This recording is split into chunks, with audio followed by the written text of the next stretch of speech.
9월 21일 월요일입니다. 오늘 새벽 우리에게 주시는 하나님의 말씀은 고린도전서 14장 26절부터 40절까지의 말씀입니다. 그런즉 형제들아 어찌할까? 너희가 모일 때에 각각 찬송시도 있으며 가르치는 말씀도 있으며 계시도 있으며 방언도 있으며 통역함도 있나니 모든 것을 덕을 세우기 위하여 하라. 만일 누가 방언으로 말하거든 두 사람이나 많아야 세 사람이 차례를 따라하고 한 사람이 통역할 것이요 만일 통역하는 자가 없으면 교회에서는 잠잠하고 자기와 하나님께 말할 것이요 예언하는 자는 둘이나 셋이나 말하고 다른 이들은 분별할 것이요 만일 곁에 앉아 있는 다른 이에게 계시가 있으면 먼저 하던 자는 잠잠할지니라. 너희는 다 모든 사람으로 배우게 하고 모든 사람으로 권면을 받게 하기 위하여 하나씩 하나씩 예언할 수 있느니라. 예언하는 자들의 영은 예언하는 자들에게 제재를 받나니 하나님은 무질서의 하나님이 아니시오 오직 화평의 하나님이시니라. 모든 성도가 교회에서 함과 같이 여자는 교회에서 잠잠하라. 그들에게는 말하는 것을 허락함이 없나니 율법에 이른 것 같이 오직 복종할 것이요 만일 무엇을 배우려거든 집에서 자기 남편에게 물을지니 여자가 교회에서 말하는 것은 부끄러운 것이라. 하나님의 말씀이 너희로부터 난 것이냐 또는 너희에게만 임한 것이냐. 만일 누구든지 자기를 선지자나 혹은 신령한 자로 생각하거든 내가 너희에게 편지하는 이 글이 주의 명령인 줄 알라. 만일 누구든지 알지 못하면 그는 알지 못한 자니라. 그런즉 내 형제들아 예언하기를 사모하며 방언 말하기를 금하지 말라. 모든 것을 품위 있게 하고 질서 있게 하라. 아멘. 고린도전서 14장을 마무리하고 있는 오늘 본문은 공예배의 질서를 언급하며 각종 은사들을 사용하여 하나님께 질서 있는 예배를 드리라고 말합니다.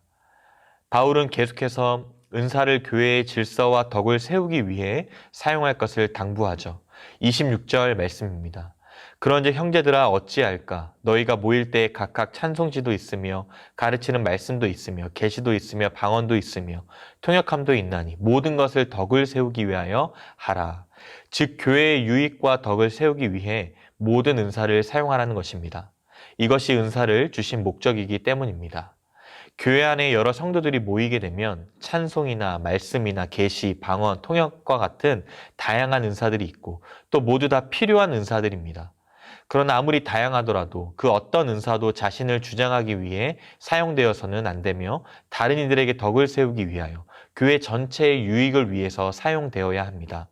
아무리 뛰어난 은사를 가졌다 할지라도 남에게 덕이 되지 않는다면 멈춰야 하고 반대로 아무리 하찮아 보이고 하기 싫은 일이라 할지라도 다른 형제에게 유익이 되고 교회가 유익하다면 해야 합니다. 이것이 주님의 뜻이죠. 그렇다면 구체적으로 은사를 어떻게 사용해야 될까요? 바울은 오늘 27절부터 31절까지 말씀을 통해서 방언의 은사와 예언의 은사를 구체적으로 설명합니다. 먼저 27절, 28절 말씀을 보십시오. 만일 누가 방언으로 말하거든 두 사람이나 많아야 세 사람이 차례를 따라하고 한 사람이 통역할 것이요 만일 통역하는 자가 없으면 교회에서는 잠잠하고 자기와 하나님께 말할 것이요. 방언을 하는 사람은 아무 때나 아무에게 해서는 안 됩니다. 공예배에서도 방언을 할 수 있지만 통역하는 사람이 있을 때 해야 하고 그렇지 않을 때에는 방언을 하지 않아야 합니다. 즉 다른 성도에게 유익이 되도록 통제하라는 것입니다. 통역도 하지 않고 순서도 없이 이 사람 저 사람 말하면 다른 성도에게 아무 유익이 되지 않습니다. 이럴 때는 다른 사람들 앞에서 방언 말하는 것을 절제할 수 있어야 합니다. 그리고 하나님께 기도할 때에만 하라는 것이죠. 모두가 큰 소리로 합심으로 기도할 때는 괜찮겠지만 조용한 가운데 다른 사람들이 다 듣고 있을 때는 자제해야 하는 것입니다. 모든 성령의 은사는 다른 이들에게 유익이 되는가의 여부를 가지고 적절하게 사용될 때 더욱 빛나고 아름다울 것입니다. 예언의 은사도 마찬가지입니다. 29절에서 31절 말씀을 보시면 예언하는 자는 둘이나 셋이나 말하고 다른 이들은 분별할 것이요 만일 곁에 앉아 있는 다른 이에게 계시가 있으면 먼저 하던 자는 잠잠할지니라. 너희는 다 모든 사람으로 배우게 하고 모든 사람으로 권면을 받게 하기 위하여 하나씩 하나씩 예언할 수 있느니라 말씀합니다. 아무리 하고 싶은 말씀이 있고 대단한 예언의 말씀일지라도 그것이 다른 사람들에게 유익한지 먼저 판단해야 합니다. 여러 사람이 모였을 때에는 다른 사람의 말에 귀를 기울여야 하죠. 또 내가 하고 싶은 말이 있어도 기다릴 수 있어야 합니다. 그래야 모두가 그 예언의 말씀을 듣고 배우고 권면을 받아서 유익을 얻을 수 있기 때문입니다. 그래서 바울은 이어서 32절에서 예언하는 자들의 영은 예언하는 자들에게 제재를 받는다고 말합니다. 결국 모든 은사는 다른 성도의 유익을 위하여, 교회 전체의 유익을 위해 그것이 아무리 신령한 방언과 예언의 은사라 할지라도 질서 있게 말해야 하고 절제하고 분별하고 통제를 받을 수 있어야 합니다. 이를 위해 바울은 하나님을 이렇게 정의합니다. 33절 말씀입니다. 우리 33절 말씀 함께 읽도록 하겠습니다. 시작. 하나님은 무질서의 하나님이 아니시오 오직 화평의 하나님이시라. 아멘. 하나님은 신비롭고 무질서하며 혼란스러운 하나님이 아니라 화평케 하시며 질서를 세워가시는 하나님이십니다. 하나님의 성품을 닮아서 교회 안에 화평을 날마다 누리며 아름다운 질서를 세워갈 수 있는 저와 여러분이 되시기를 주님의 이름으로 축복합니다. 이제 바울은 교회의 질서와 화평을 위한 차원에서 여자의 신중한 행동을 요청합니다. 34절, 35절 말씀입니다. 여자는 교회에서 잠잠하라. 그들에게는 말하는 것을 허락함이 없나니 율법에 이른 것 같이 오직 복종할 것이요 만일 무엇을 배우려거든 집에서 자기 남편에게 물을지니 여자가 교회에서 말하는 것은 부끄러운 것이라. 교회 공동체 내에서 여자의 활동을 규제하는 말씀처럼 보입니다. 만약 이 구절을 문자적으로만 받아들인다면 해석하기가 매우 어렵습니다. 그리고 은사를 다루다가 갑자기 여자의 활동에 대해 말을 꺼냈는지도 쉽게 이해할 수가 없죠. 오늘 말씀대로라면 여자는 공예배에 와서 절대로 말을 해서는 안 되고 교회에서 말씀 듣다가 궁금한 것이 생겨도 집에 가서 자기 남편에게만 물어야 하고 질문도 함부로 하지 말아야 합니다. 그 이유가 교회에서 여자가 말하는 것이 부끄러운 일이라는 것입니다. 당시 사회적으로도 전통 관습이 그렇다는 것을 보여주는 것이겠지만 시대적 배경으로 해석하더라도 교회 안에 여자는 잠잠하라 한 부분은 오늘날 적용해 봤을 때 매우 차별적이고 부당하게 느껴집니다.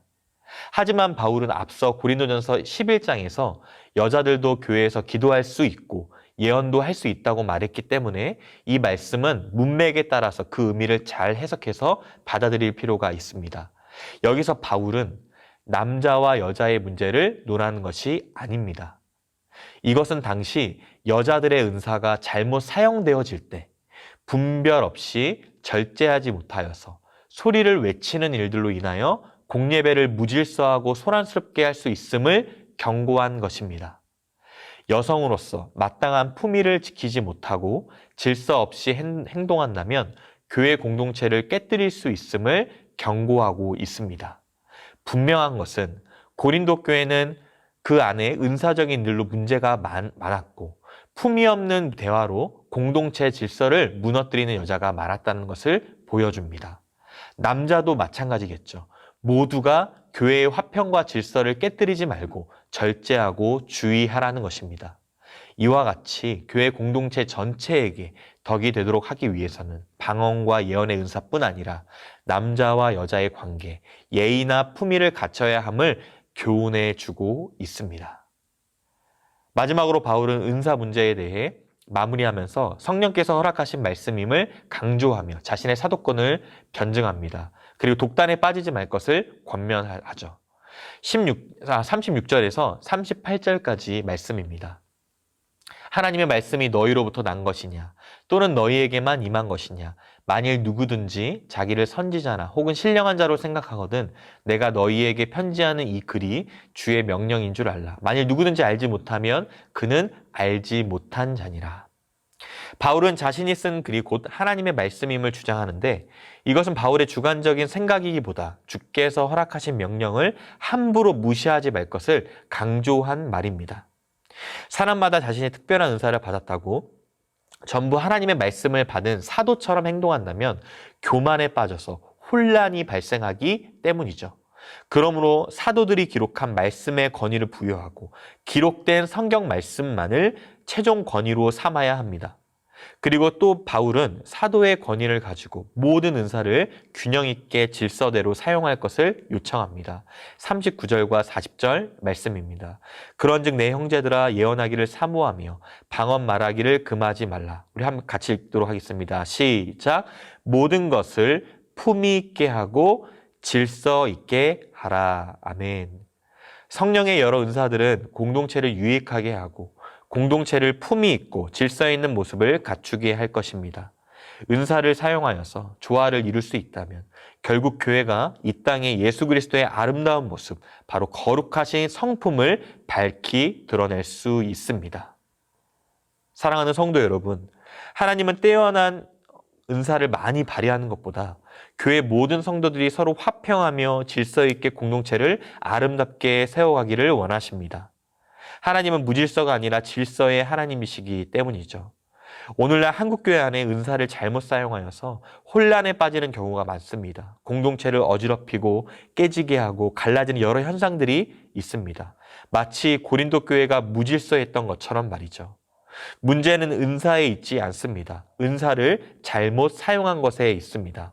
오늘 주신 말씀을 통하여서 품위와 질서를 지키면서 서로 화평케 되는 일에 은사를 발휘할 수 있기를 원합니다.